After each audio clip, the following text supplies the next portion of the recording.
Hi, this is Narrative Nonsense Remy. Welcome to my channel. আজকের গল্প ভক্ষণ কাণ্ড। সোহিনীর আজ কাজ সেরে বাড়ি ফিরতে অনেকটা রাত হয়ে গেছে। খালপাড়ের রাস্তাটাও খুব একটা ভালো নয়, আর কোনো রাস্তাও নেই তার বাড়ি ফেরার জন্য। তার জন্য তার ছোট বোন ও মা অপেক্ষা করছে। সোহিনী এসব ভাবতে ভাবতে কাপড়ের দোকান থেকে বাড়ি ফেরার পথে রওনা দিচ্ছিল। কাপড়ের দোকানের কর্মচারীরা প্রায় সকলেই চলে গেছিল সেদিন। একা বলতে গেলে সোহিনী ও তার সাথে একটা কাকিমা ছিল, তবে কাকিমাদের বাড়ি একদমই সামনে, তাই একসাথে যাওয়ার কোনো প্রশ্নই আসছে না। সোহিনীকে একাই যেতে হবে খালপাড়ের রাস্তা ধরে। তখন ঘড়িতে বাজে 11টা, বেশ ফাঁকাই হয়ে গেছে রাস্তাঘাট। সোহিনী নিজের মতোই যাচ্ছিল এবং তাড়াতাড়ি পা চালাচ্ছিল, কোনো দিকে না তাকিয়ে। হঠাৎই সোহিনীর মনে হলো কয়েকজন ছেলে তাকে ফলো করছে। তা বুঝতে পেরে সোহিনী আরও জোরে পা চালাচ্ছিল। তবে সোহিনীর সামনে এসে পথ আটকালো একটি ছেলে। সোহিনী অন্য দিক দিয়ে বাড়ি যাওয়ার চেষ্টা করছিল। ঠিক সেই সময়, ও মামুনি, কোথায় যাচ্ছ?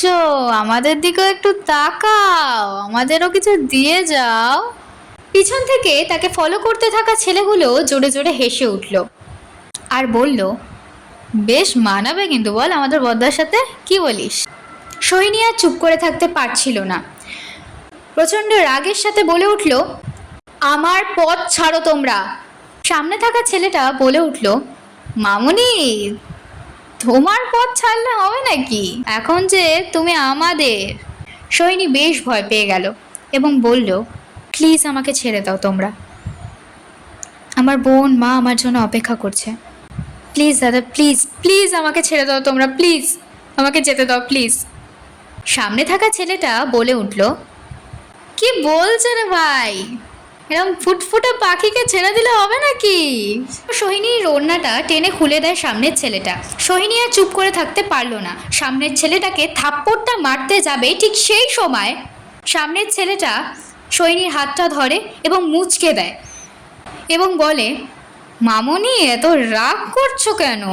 ছাড়ুন হাতটা, লাগছে আমার, ছাড়ুন প্লিজ, আমাকে যেতে দিন প্লিজ, কেউ বাঁচাও আমাকে, প্লিজ আমাকে যেতে দিন। পরক্ষণে সোহিনী কাঁদতে শুরু করে এবং সোহিনী কি করবে বুঝতে না পেরে লোকটির হাতে একটা কামড় বসালো এবং সেখান থেকে পালিয়ে যাওয়ার চেষ্টা করলো। ছেলেগুলো সোহিনীকে ধরার জন্য সোহিনীর পেছন পেছন দৌড়াতে শুরু করে।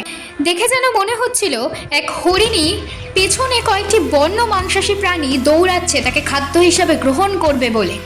এরপর মাঝ রাস্তায় সোহিনী পা মুচকে পড়ে যায় এবং পেছনে থাকা 4টি ছেলে তাকে ধরে ফেলে সহজেই। এরপর তাকে রাস্তায় পড়ে থাকা বাঁশের টুকরো দিয়ে পিঠে ঠিক মেরুদণ্ড বরাবর জোরে আঘাত করে। মাটিতে পড়ে যন্ত্রণায় ছটফট করতে থাকে সোহিনী। বর্দা নামক ছেলেটি এসে গলা টিপে ধরল সোহিনী। আমাকে প্লিজ ছেড়ে দাও তোমরা, আমাকে প্লিজ ছেড়ে দাও, আমার বোন মা সবাই বাড়িতে অপেক্ষা করছে, আমাকে প্লিজ ছেড়ে দাও তোমরা। এরপর সোহিনীর চুলের মুঠি ধরে হিচড়াতে হিচড়াতে সামনের একটি জঙ্গলে তাকে নিয়ে যায় 6 জনে মিলে। নৃশংসভাবে গণধর্ষণ করে তাকে। পরদিন সকালে বেলপাড়ার পুলিশ তাকে খালপাড়ের সামনে থাকা জঙ্গল থেকে উদ্ধার করে। সাথে সাথে কাছাকাছির একটি সরকারি হাসপাতালে তাকে ভর্তি করেন পুলিশ প্রশাসকরা। সোহিনীর মা সোহিনীর অবস্থা শোনায় তা সহ্য করতে না পারায় প্রায় অচেতন হয়ে পড়ছিল বারবার কাঁদতে কাঁদতে। প্রায় 3 মাস সোহিনী কোমাতে ছিল। আজ সে দীর্ঘশ্বাস ত্যাগ করেছে বেশ কয়েক বছর পর। সোহিনীর মা মেয়ের সাথে হয়ে যাওয়া ঘটনাটি মেনে নিতে না পারায় মানসিক ভারসাম্যহীন হয়ে যায়। বারবার একই কথা বলতে থাকে এবং এখনও অবধি সে ভাবে সোহিনী জীবিত, এখনও সে সোহিনীর সাথে কথা বলে। সেই কারণেই মানুষ তাকে পাগল ভাবে। সোহিনীর মা একা একাই কথা বলে। সোহিনীর মার মতে তার মেয়ে সোহিনী এখন অবধি বেঁচে রয়েছে এবং তার সাথে কথা বলছে। সোহিনীর মা যেভাবে ঠিক সোহিনীকে ভাত মেখে খাইয়ে দিত, ঝগড়া করত, চুল বেঁধে দিত, ঠিক সেইভাবেই একটি মেয়ে পুতুলকে সোহিনীর মা খাইয়ে দেয়, তার সাথে একা একাই ঝগড়া করে, চুল বেঁধে দেয়। সোহিনীর বোন আজ অনেক বড় হয়ে গেছে। সোহিনীর বোন এখন একজন অ্যাডভোকেট লয়ার। দিদির কেসটা সে নিজেই সামলাচ্ছে। সোহিনীর বোন মিতা আপ্রাণ চেষ্টা করে যাচ্ছে দিদির খুনিকে শাস্তি দেওয়ার। আজ কোর্টের লাস্ট হিয়ারিং। আজ কেসটা না জিততে পারলে হয়তো সোহিনীর সাথে ঘটে যাওয়া অন্যায়ের অপরাধের কোনো শাস্তি পাবে না সেই খুনিরা। দেখতে দেখতে বেশ অনেক বছর কেটে গেল দিদি। তুই যেখানেই থাকিস ভালো থাকিস রে। আমি ক্রমাগত চেষ্টা করে যাচ্ছি রে দিদি, তোর খুনিদের শাস্তি পাইয়ে দেওয়ার। আজ কোর্টের লাস্ট হিয়ারিং, আজ আমাকে জিততেই হবে। ভগবান তুমি আমার পাশে থেকো ভগবান। এই বলে ঠাকুর নমস্কার করে মিতা বেরিয়ে পড়ল কোর্টের উদ্দেশ্যে। 308 নং ধারায় 6 জন খুনি ধর্ষকের শাস্তির ঘোষণা হলো।